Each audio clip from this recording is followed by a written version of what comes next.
Welcome back, everyone. We are here for game number 2 between Infernal and Ocean.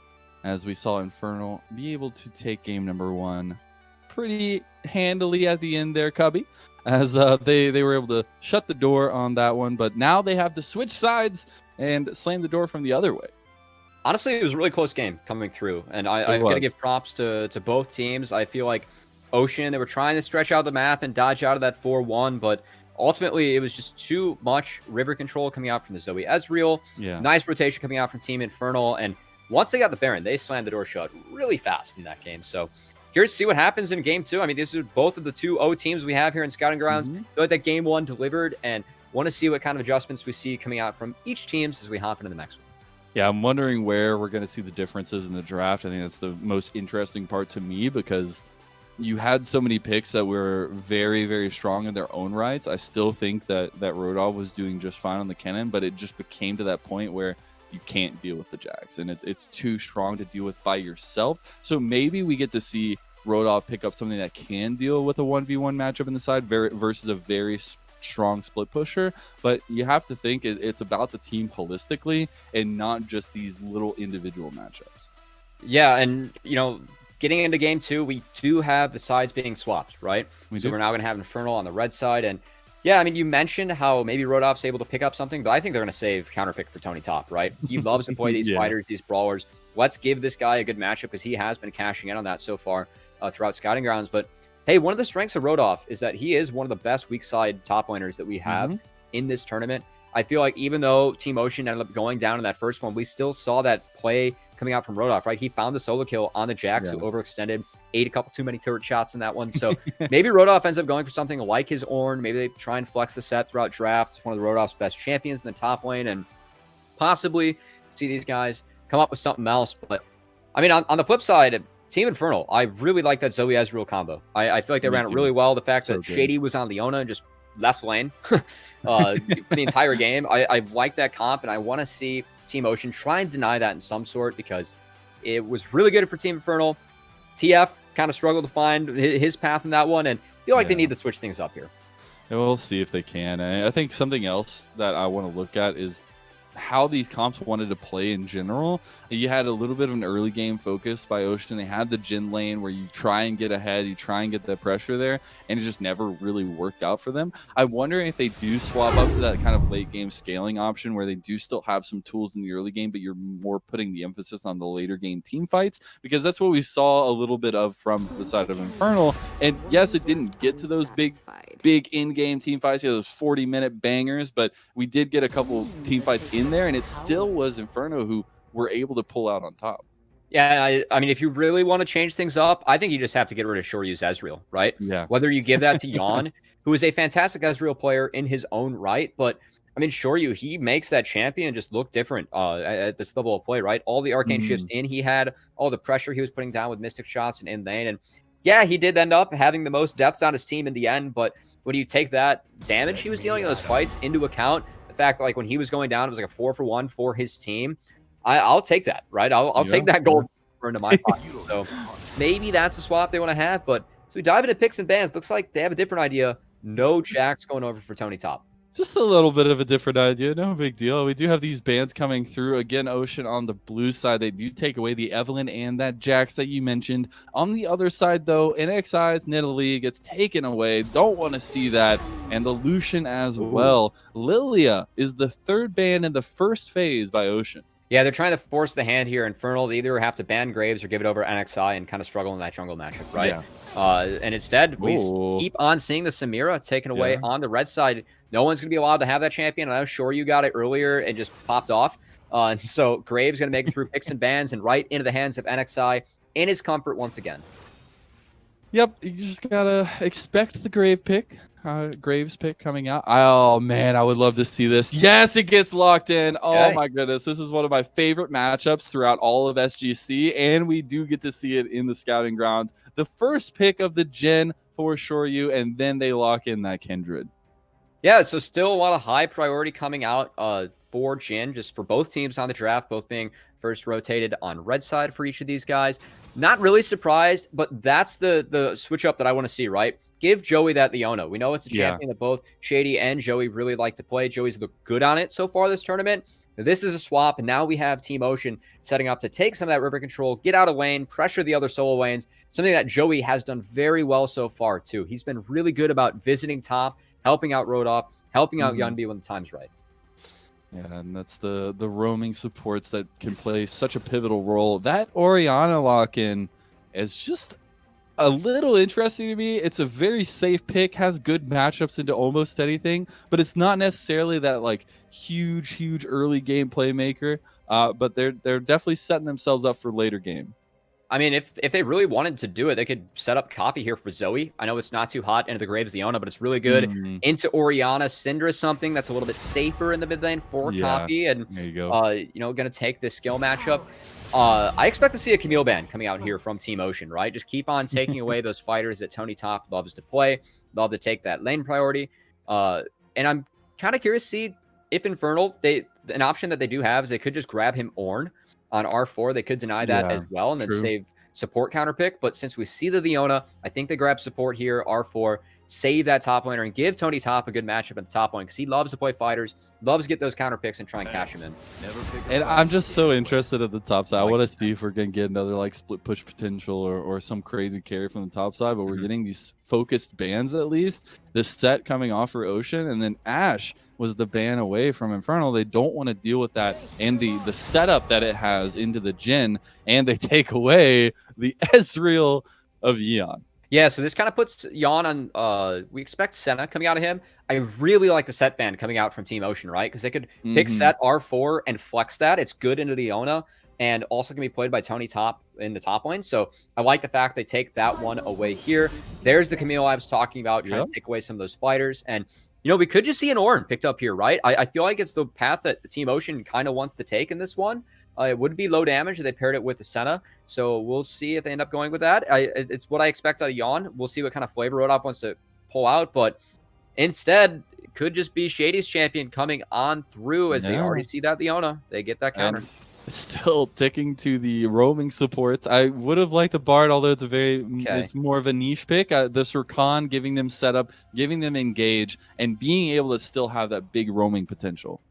I mean, this is not a great one-on-one support matchup, right? Leona has a lot of ways to cancel out Rakan's engage. It does. But I mean, I think it just shows you what both these supports want to do, right? And that's not be in lane, right? They don't want to be in lane.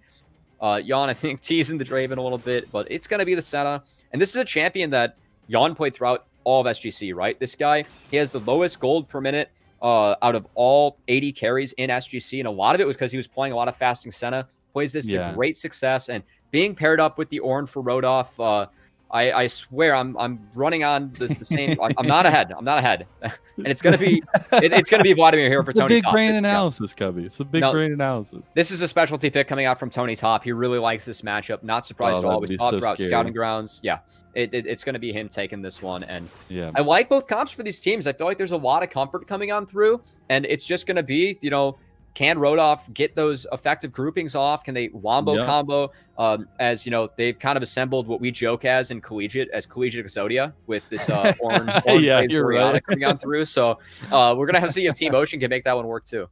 And I'm really interested on the play style that we're going to see from Infernal. I mean, they are up in the series so far. You have Tony Top on this Vladimir, who can be huge in the team fight potential, but as well a menace in the side lane, like we saw him play last game on the Jax. And how they kind of go for, I guess, the ebb and flow of that is going to be really, really pivotal to me around the objectives that we saw be a big contention point for both teams. But we're going to be getting into this game number 2 very soon. We got to send it to a little break before we do, though. You're not going to want to touch that browser because it's game number 2 between Infernal and Ocean right after this.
We are here on to Summoner's Rift for game number 2, Infernal versus Ocean. Get the Dabu Pengu to start us off, Cubby, and I am so ready. And honestly, I'm hoping we get to go to a game 3.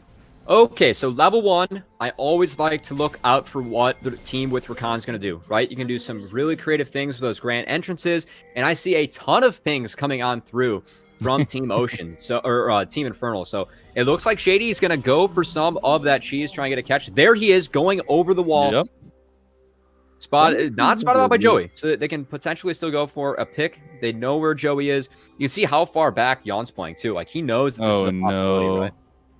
Okay, Shady, so this is a little, they don't necessarily know, and Shady is going to get found out here. So they do know he's there. They're just going to go back for the reset. I have a little side point. It's going to help my brain a lot here, Cubby, as we have Ocean on the blue side, matching colors, and then Infernal, with the fiery red. It all works out, right? That's a nice touch. And, I just learned that you're not colorblind. You don't I know, it's amazing, right? It's amazing coming out through Infernal with fiery red.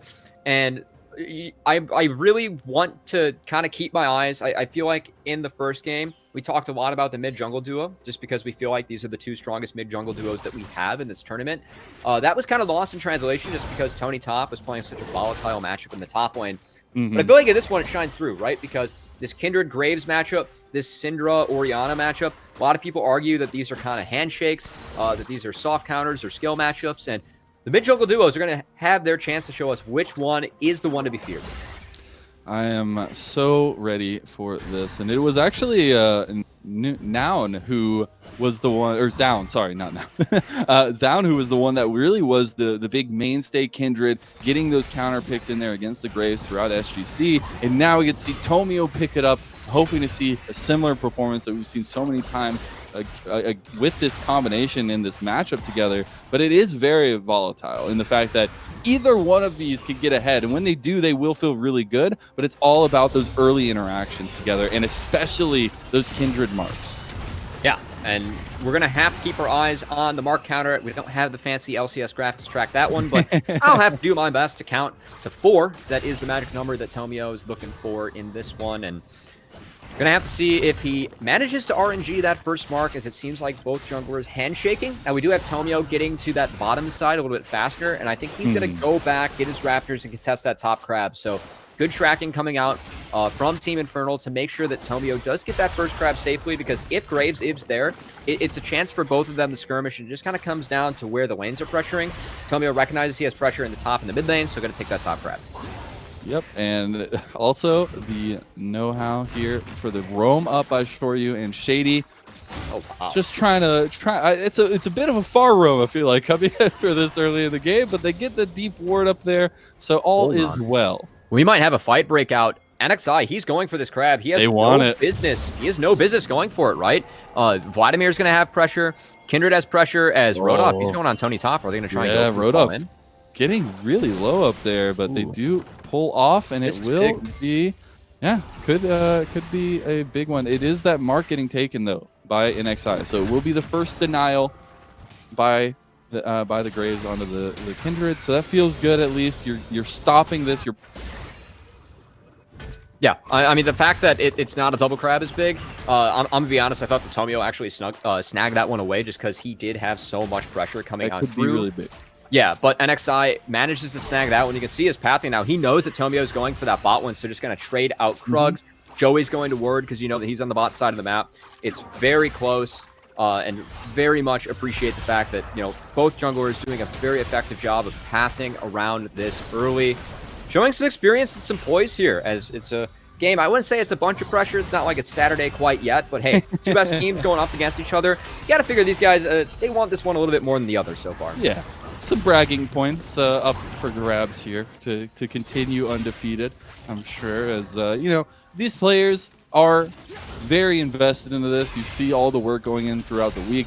It's a big deal for them to perform on these kinds of stages. And honestly, as a whole, they really have. And it has been the best of the best so far. Maybe not the best situations, but I'm absolutely loving watching these players. And Shoryu and Shady know when to turn on the pressure in the bot side. They get the knock-up here onto Jan. Tomio here as well. TP coming in from Yunbi. Can they get the damage before he comes in? They don't. So they decided to get off of that one. Tomio not able to get something early. All right, not the worst thing in the world for Youngby is going to lose a couple creeps in that mid lane, but I like the idea, right? If Tomio's not there, they might be able to turn that one around, and Youngby doesn't lose a whole lot for that, so not the worst thing in the world coming out for Ocean, but hey, another Summoner spell is going over to the side of Team Infernal. As that was so close. Yeah. Joey just almost got found out there. Almost exposed, but going to end up going through Shoryu, doing a good job with this early landing phase. You can see going for the boots pots because he knows that the Senna wants to trade heavily, utilize that sustain, and stack up those souls. And should have money for a BF sword here on his first base. So Jin in a nice spot, and something that we haven't really talked about in this one is obviously the tank going over for Team Ocean, right? The fact that Born, he wants to, shove out his waves so we can group, whereas Vlad wants to shove out his waves so we can kind of keep on getting farm and pressuring turrets, and it's going to be the difference in this one. So I feel like the texture in the top lane is going to really change how this game is shaped. As Mazel, we already see Shady getting out of lane here. I mean, I was just about to say, Gubby, he has been constantly hovering around Tomio, and is this Rakan pick that's enabling him to do so. Now they're taking a bit of onus into the enemy jungle down there, but you got to think that mid lane could be the focus here. Shady's still around, as they will get the grand entrance on him. That's the knock-up power unleashed to boot, and first blood into Copy's pockets. Yeah, beautiful stun landing on the scatter of the week from Copy. As Team Ocean, they see that. They're going to take the Infernal Dragon, but hey, the fact that Tomio, he's going to get the blue buff. He got the mark in the top side of the map to potentially set up a dive here on Rodolph. I have to feel like in Team Infernal, they're perfectly fine dropping that first dragon, right? They don't want to group and fight into the army early anyway. Yeah, and it's not that big. I mean, it is a little bit of extra damage, but all in all, not too crazy. It does look like we're going to get the same script here, Cubby, as we have Cloud Dragon as number 2 this time again. So we'll see how that all works out when that fight comes around at about 4.5 minutes. But until then, we get a potential dive by Infernal on the top side. That's the Hemo Plague used. Can they get Rodolph? The tank up here doesn't land the knockup, butting his head right into the tower, and it will fall. Tomio gets the extra gold. And that's just too easy coming in from Team Infernal, right? And I mean, this is a play that it's not like it was planned, in 10 seconds, like, oh, hey, I have mid-pry, let's just go top and get a dive, right? This was planned when Shady made an appearance in the mid lane, right? That solo kill, it snowballed into this play, and that's a lot of creeps going down that Rodolph misses. 2 plates going down that Tony Top secures, and this is a great start for Team Infernal. They are really doing a good job of getting gold on the right members. This Vladimir is going to be a terror as the game goes on. Tony Top, he's already ahead. Yep, and talking about Tomio, he's already on 2 marks. 8 minutes in. There's a very big difference in timings for these, but as long as you're keeping in pace, you have a couple marks before this 10-minute mark, it does get a little bit quicker as it goes. So hopefully Tomio can take advantage of that, getting this good early start and get those 4 marks very quickly, because it's the same as you would a Kayn. You don't really have your full kit enabled until you do have that extra range, that extra damage on top of everything. It's not nearly as bad as Kayn. It's not as bad, but it's the same vein. Same idea. Yeah, that extra range definitely going to help Tomio, and he is a little bit behind in the CS, but hey, the fact that he's, was able to pull off that dive and really put Rodolph behind, that's the win condition for Team Infernal, right? That's what they want to do. As Team Ocean, looks like they're going for the Australian lanes coming on through. They want to secure the Rift Herald, sending Rodolph into the bottom lane and trying to figure out some way to slow down this Vlad. Yeah, and very different from what we saw last game around. Like the decisiveness coming out from Ocean. So we'll get this lane swap in tow. Tony Top going to need to switch lanes at some point as ping's coming down from the side of Infernal. Like, all right, guys, let's respond to this. Let's make sure we can get our lanes right here. Shady again in the mid lane, just looking for it. And this is not a fair mid lane matchup, right? Youngby's like, where's my help, man? This is way too much. Camp emote coming out soon. Yeah, but it's by the support. It's not by the jungler. Heads up. All right, bot lane. Looks like Rodolph. He's trying to get that wave in, deny it from the Vlad, but he could be staying too far up. We have Syndra coming from behind. Are they going to look for this one? They did get the vision on Tomio. He stopped to get that control ward. The scatter of the week does land. It gets the flash forward by Tomio. This is the bunch of damage. Copy flashes out as well as the Lamb's Respites used. They get the kill. They burn a little too much, but they at least get the side laner and will be able to take a decent amount of plates from this tower if they can push it in. And Gappy was kind of dancing with death there. I think he stepped off for the Lamb's Respite and trying to tiptoe his way on the sideline there to keep stay alive. But hey, I gotta say, that's one of the few things we've seen Rodolph overextend, but oh, nice from Joey. That's gonna be a big catch out. These two members have found them in transition. They were trying to get away from the tower to not get dove, and yet they get killed in between both towers as NXI and Joey make the crucial call. Yeah, there's the answer coming out from Team Ocean, and NXI, you can see he's got the Rift Herald in his pockets. This should be first brick going down to the side of Team Ocean, and this is exactly what they needed to get back into this game, right? This was all Team Infernal. They've gotten 3 plates on Tony Top here on this Vladimir. He already has all that CDR and that level 9 approaching. They needed to do something to bring themselves back into this game. That kill on the Shoryu. Good play from Joey, too, predicting that flash with a Zenith Blade. Yeah, well done. Seriously. Yeah. As a good play all around there. They do get the Rift Herald towards the top side as well as some of those plates going on over to NXI. He's going to be farming up that side of the jungle. Gotta expect a renewed focus around the bot side of the map after this tower falls, though, as the dragon spawns at about 25 seconds. You still have an NXI on the top side who no doubt will be resetting very shortly. Yeah, that little interaction actually says a lot about how Team Ocean likes to play, right? The fact that NXI gets that solo gold going over on the Graves. I mean, this guy, when he stepped into 100 Thieves Next, he was the big carry, right? He was the one absorbing all of that gold and cashing in. And him and Jan are kind of running it back here as Jan says, I don't need that extra gold. I'm going to give it to my all-star jungler coming on through. And he is 20 creeps up on this Kindred. And we're going to have to see if he can utilize that extra gold he just got from those towers to cash it in. Already has some early lethality coming through. No true tank on the side of Team Infernal. They're relying on Tomio's Kindred ult to try and save him. So, yep. And I love this, Cubby, because all of this stemmed from Tony Top catching the back of NXI on the top side, so he couldn't transition back down to the Dragon, and they immediately turn on it and say, we know nobody can be here to contest it, and they take it for free. Yeah, and that, I mean, that just kind of plays more into Team Ocean, right? The NXI is like, we don't need this Dragon, we just need gold on me. I got this, guys. just get behind me. We're gonna end up carrying this one through, but Infernal, proper punish is, once again, I like how these guys are playing. It feels like they're trying to get gold on the right people, trying to play towards their win condition, and the rotations that we've seen coming out from Ocean, I like the fact that they're at least trying to figure out a way to shut down Vlad and get Rodolph out of this lane, right? Because Rodolph, he can function without gold. Tony Top can't on the Vladimir, so at least Team Ocean's trying to go for an attempt, but they have to figure out more ways to slow down this Vladimir because he's starting to get a little scary here. As Arya has that proto belt and more CR on top of that wrapped up. Yeah, it's not the same exactly as the Jax from last game, but it still accomplishes similar values in the fact that it is this split pushing power that you really have to commit to dealing with. And also, on top of it, you just have to worry about those big team fight engagements, those big flanks. We were talking about the potential slicing Maelstrom flanks last game, but this time it's going to be the Hemo Plague plus the Tides of Blood in there. So I'm hoping to see Tony Top get into those big team fights, make this happen, but Ocean is getting collapsed on the bot side. TP's now coming in from Yumby, but they catch him. They don't get the Solar Flare on it. There's the Curtain Call used. The Ornhorn too. They got the Wombo combo out, but is it going to make a difference? So far, that answer is no, Cubby. As they lose one member, they lose Shady, and they commit a ton to it. I mean, that play was all Yawn, right? The fact that he lands that snare onto Rakan during the quickness, flashes out of the combo as well. He's the one that dodged out on the skill shots, bought the time necessary to get the rest of Team Ocean there. They turn that play right on its head and now find themselves with a gold lead.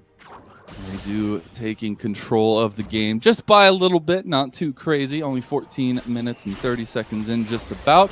But they will find Tomio and Shady again in their side of the jungle. I would like to clarify that Tomio has achieved 4 stacks now.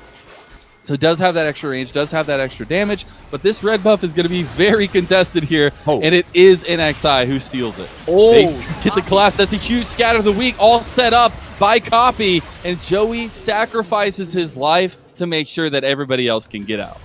That was a sick play coming in from Copy. Ends up finding a kill on that invade. I have to say, a little bit greedy coming out from Team Ocean. The fact that they took a fight, burned a lot of ultimates that they were going for more, but That's how NXI likes to play, right? Pedal to the metal, gonna take every advantage we can, and you can see that right now. Now Tomio, he does have 3 kills, but no. uh-oh.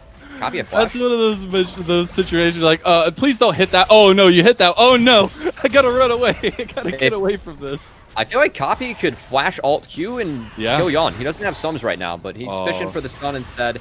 Maybe a little bit worried that if he burns flash, he could get snared, or who is coming up from behind. And there's some help now coming through for Yon. He's sustained himself back up, but conservative play, you gotta like it.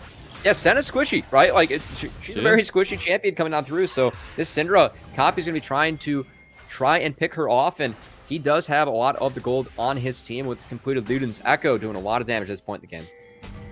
It's doing so very much. And speaking of doing very much, Ocean, we're looking for the collapse there onto Shady and Copy, who are all by their lonesome. The other members are on the other side of the map, but you got to expect with this mid lane focus and the priority that they've gained, they're going to look to continue that for another minute or so they can transition it into their second dragon. But this mid tower is not going to be here for long.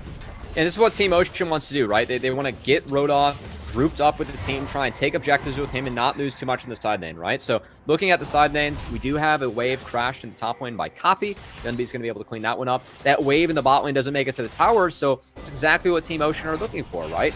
Take an objective, don't lose too much, but Yon, he might be in trouble with some. The quickness and the grand entrance right on Yon, but Shady is still alive. They get the kill and take it all. It is on to Shoryu with some extra gold.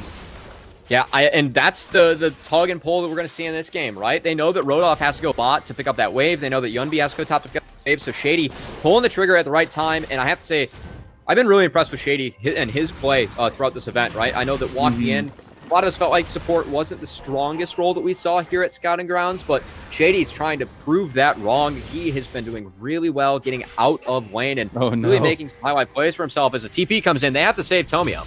Yeah, Dragon is started up here. I don't know if they have the exact angle they want, but they do save Tomio. Now Dragon is just going to reset, see if they can get around that horn of the objective. But Ocean are just looking to reprioritize mid lane, get that presence there, and push back down. Yeah. But it is going to be Infernal moving in while they do. Okay, Rodolph just dinged 11. That's big, right? He gets another point in that Ornhorn. He just started it up, too. Through.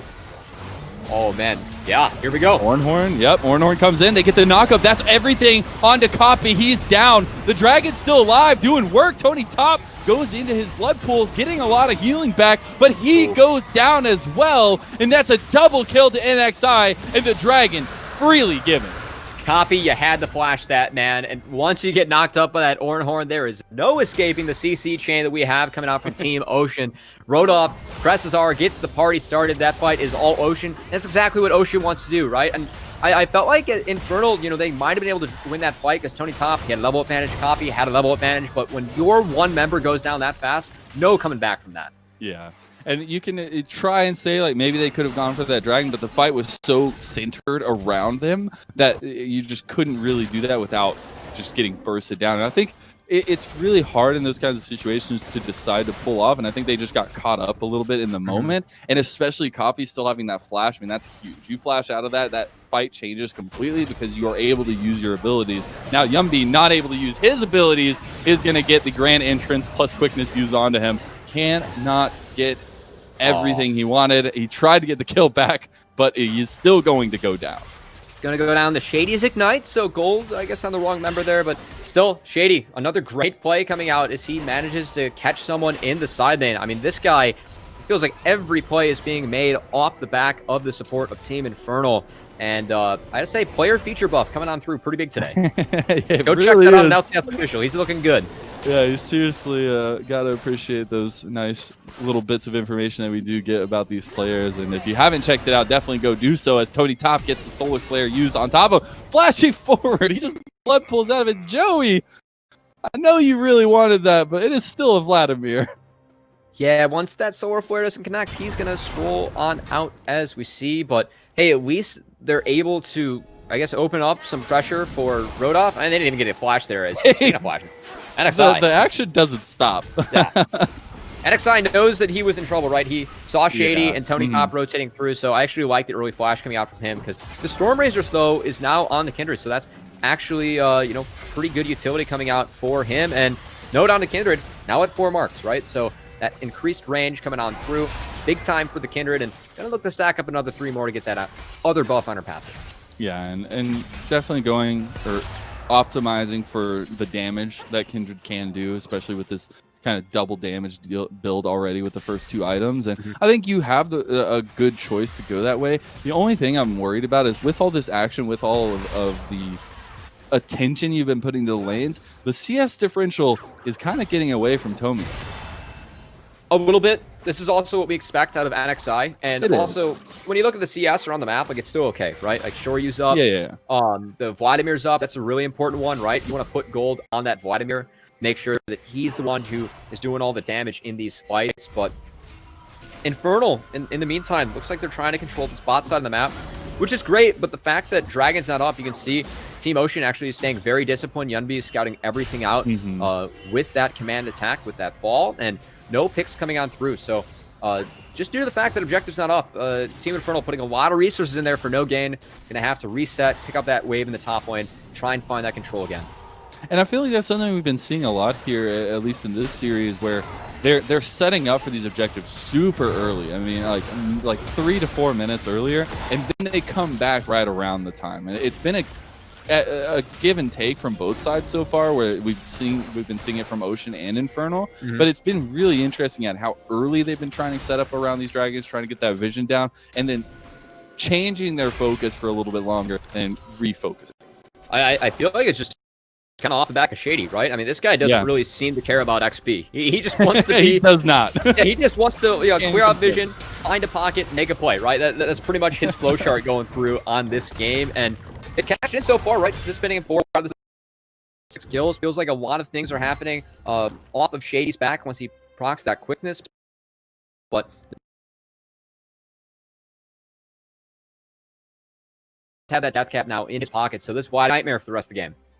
And they're still trying to get these 2 item power spikes for a couple more members, but mostly all finished for this fight. Yes, you still have about 30 seconds until it starts, but you got to get that vision down, as we've seen being so crucial for these fights and really game changers when it comes to being able to pull off some of these early plays and these picks that they've been getting. All right, so in this fight, right, I want to see Vladimir try and create an angle. You see him flanking down, but there's nice control ward from Team Ocean. The tricky part for Team Ocean is that Leona and Orianna, one of those people has to mark Vlad, the other one has to mark Rakan, right? You have to kind of slow him down from getting that engage out. But here we go, curtains open, Shady ults. Ooh. They immediately know that the entire team is split, so they go after the 3. But that's a big solar flare, and Tomio is forced to use the Lamb's Respite early. But look at Tony Top. Huge Dawning Shadow is going to come across. That was a power unleashed onto the tank of Rodolph. He doesn't die to it, but Tony Top is under tower. Joey goes down. Tony is still alive. One more shotgun shot will do it. NSI on a killing spree as Shoryu is flashing forward, trying to get these kills, but he is against a tank and cannot do anything as this Jhin, a double kill into NXI's pocket, and it is absolute chaos in this mid game. I must say, I think Shoryu kind of walking through a tower and trying to clean up that fight was a gift for Team Ocean. It could have been really ugly if that wasn't the case, but Rodolph, he bases, he's TPing back. These health bars, they're low. Can he get copy? He just has everybody in his sights. He doesn't know who he wants, but he does get copy and can go for Tomio, but he uses the blast cone to get over the wall, and Dragon will be finally secured by Ocean. That's such a huge misplay coming out from Shoryu. I mean, I know I've been hyping this guy up. He loves to play aggressive, but the fact that he oversteps there, that was such a perfect engage coming out from Shady. They popped Yunbi before he can even get that shield off, right? I mean, he just eviscerated from the face of the Rift, and Shoryu running through those turrets, donating his life to the side of Team Ocean. All of a sudden, they lose Dragon. Now we have Baron being pressured. Yeah, you got TP in the back line. Oh, Tony, look out for Tony. So this is a big flank. He's running into all 5 members, though. He can't even pull. He goes down. NXI slams shut Tony Top. And that's what I was talking about with Joey and Yunbi having to kind of mark the Vladimir, right? You got to slow this guy down from getting into your team. And, I mean, you can't walk through a Leona, right? She just Qs and then right-clicks. And I think even we can do that, Marcel. I mean, that's something that I feel pretty comfortable with those mechanics coming on through it. Yeah. So, I mean, the fact that Team Ocean, like, the fact they get that play, they get that gold, really is going to slow down what Infernal had going for them. And I feel like they need more time under their belts now to try and get these items. And the bad part for them as well, ornaments are starting to come through. We have that buffed up Yomus for the Graves, who NXI casually has 50 CS over everyone else. Just, you know, usual NXI stuff coming on through. We totally expect this, as always. Yeah. Flame Horizon, yeah. Oh, it was 100 on Tobio. Yeah, he makes it look easy. He makes it look really easy. It is definitely looking good on the side of NXI, and as you said, that scaling kind of coming to fruition right now. And unfortunately, I do have to say, I feel like Shoryu is he's not going to have big impacts in this unless he can catch out these kind of squishier members. They're going to use the Dotting Shadow and the Ornhorn to get copy, but he goes down. Now they have all this pressure on this bot tower. You see the response from Infernal is on the other side, but how much are they going to lose for it? I mean, the big part about that fight was the fact that they got those shutdowns and also so much more XP, right? Previously, in the Dragon fight before this one, we saw Tony Top was up a level, we saw Copy was up a level, but look at the levels now. NXI has 2 levels, Rodolph had 2 levels, now has 1 on Tony Top, but hey, looks like Infernal, they want to start up this Baron, but Jin, he doesn't do it that quickly. This isn't a play to the Ruined King's Kindred. I don't think they can do this, but here we go, curtain call. Yeah, I don't know about that call. I mean, they're just going for the damage. The Solar Flare did Shockwave onto Tony Top, and he's down again. That's your front line. That's one of your major pieces, and they're done. NXI flashes over the wall. The health bars of Infernal are melting away. Copy is back into the fight, gets a beautiful scatter to the weak, but it doesn't matter. Tobio is down, and now can they take the Baron? This is the 3rd try. Will we see it in fruition? It's the NXI show. Give me the gold, give me the IE, give me everything on this Graves, and I will pay it back tenfold. That's exactly what he's doing in this one. Participating in 10 out of the 11 kills. Gonna take down the Baron as well. Team Ocean turning this series around in this game 2. Great play coming out of them, and I love how they're marking Tony Top on the owner, right? Joey, Yunbi, they aren't letting this Vladimir get any flanks for free. Such good control coming out of the team of Team Ocean. Yeah, it's been the decisive calls to turn on Tony Top every time. They've seen him in these last couple fights that have just completely turned it on its head, as you said earlier, Covey, because you go into these fights saying, oh yeah, I'm getting the flank, you know, we have this damage, but you start looking at the differentials, you start looking at the gold, although it's not that big, you start looking at the individual leads, and that is where a lot of this is coming from. And now Shady uses his sly feet to get over the head of Rodov, but NXI will just obliterate Tomio. That is everything used. That shotgun is raining damage right now, and you cannot stop it. Rodov taking on Tony Top, the classic match that we've seen all game long. NXI just trying to make a break for it, but he got in, got out with a kill onto the jungler. Now it is everything used onto this last carry, this potential carry. Shoryu just gets caught in transition. And that is such a big death going over to the side of Team Infernal, because we have this Mountain Drake sole point spawning for the side of Team Ocean. And if they get Mountain Drake, I mean, how is Jin going to get through this team? How is Syndra going to get through this team, right? That shield, those extra resistances coming on through. It's going to be too much for these guys to overcome. So you have to think, Team Infernal, they have to make some sort of miracle play, but man, they have a tough hill to climb up. They do. It is a rocky and a steep one at that, but hopefully they've brought their climbing gear. As Shady could get caught by Yumbi here. He does use Grand Interest to get over, and the flash, just to make sure he can make it, and will secure his escape. We see another focus around this dragon. We get pings already coming down, but look who they found. NXI just wants it. Every single shot does so much damage, and there's no response you can do. You're literally sitting there 1 second, typing your keys, you're fine. The next second, you're watching a gray screen as your life is taken from you. And now they have also found Tony Top, and this could just spell the end here for Infernal. They actually get the kill back on the NXI. They take him down, get the shutdown for Shoryu, but does it matter? NXI, man, he's level 17. He had 4 levels over Tomio, and that Infinity Edge crit coming on through for the Graves. I mean, he is so fed, so big in this one. It's been all NXI, and you can see all the pieces they're putting around him, right? This Ornn, this Orianna, just buffing up this Graves, ensuring he can go in and get work done. And I gotta say, NXI, he's doing it without him, right? He's just walking in there and taking people out. Yeah. As Joey, okay. Like, there's a moment where you just gotta pull off, right? Like, oh man, as Mountain Soul going over to the side of Team Ocean. That's a mouthful to say. Don't get to say that one every day. And seems like Team Ocean, they're going to leave that blue buff up, realize the fact that Team Infernal is back on the map, not giving them any space to come back in this one. And I mean, what a game and turnaround we've seen from Team Ocean. I have to say, I feel like Rodolph on this Ornn, while he's just kind of seems to be going about his business and doing his thing, I think there's a much better, kind of stabilizing piece that they have in this one to make sure that they're able to take this game. And it's really helped empower the rest of the team. And his Ornn horns have been fantastic in this one. They have, and the catch-outs they've gotten on the crucial members, especially looking at Copy, who has had a few too many deaths here and a few too many catch-outs, but it's really, honestly, the biggest thing for me in this one has been NXI's positioning around the map and how quickly he makes the decision just to go for it. And he has found Tomio so many times already, and it's not going to stop. Yeah, you gave him the resources, he pays it back to you tenfold. Exactly what he's doing in this one. As it looks like Team Ocean, they've amassed this gold, they've amassed this Dragon Soul, but they still have to break through the base. No inhibitor turrets taken yet, so it's gonna be a little bit tougher for them to siege, right? There's terrain that Infernal can walk back into their base if they try and engage, try and overextend, but gonna have to see because it feels like Team Ocean, they're grouping up, trying to take down this tower that we saw Joey chip down so hard with gun. Yeah, we'll see if they fence here as we see another inhib tower falls in this series. There's the Ornn horn, double knock up onto the carries. Oh my That's God. it. That is done and dusted immediately. Tomio.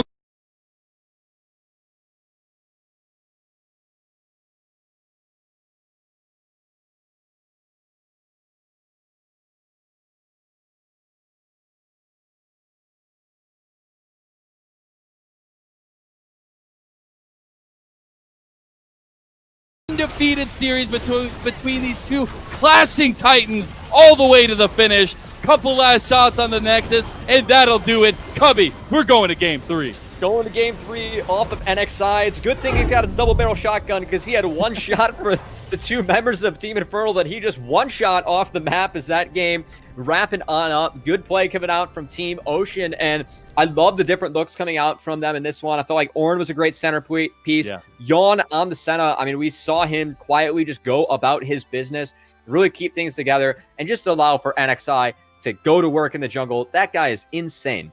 It really is. And you got to think, I mean, we didn't see the Lilia this time. It was banned away. The Graves still got through. Do we see the Graves go away? We don't get to see either of those matchups for game number 3. But really, you have to think about this game, especially as the side of Infernal, where you never really got off on the right foot. You had some leads. You had some wins for yourself in the early game. But it was really the positioning and the play calling from an Ocean that was just incredible. Honestly, I kind of disagree with that because given the fact that Shady, he was finding so many good engages and they were going to win that fight in the mid lane, and it was just Shoryu, he overextended, and hey, these are two good teams going up against each other. Team Ocean, they took that one mistake and snowballed that into a Dragon, into a Baron, and then into the rest of the game. Until then, it was really all Team Infernal off the back of Shady's play on this Rakan, but man, what a good comeback coming out from Team Ocean. Really that went down. They put the pieces together, and NXI, obviously, just the standout performer in this one, just going off on his Graves. And, I mean, you banned out his Nidalee. Seems like you have to ban out his Grave. Maybe you can go take away his mouse and keyboard. Who knows? You got to figure out a way to stop this man, because so far he's been going off in scouting ground. Well, hopefully they will be able to find a response here, and we'll get an even closer game number 3. But until then, we're going to have to take a break. So don't go anywhere. We'll be right back with game number 3 between Infernal and Ocean.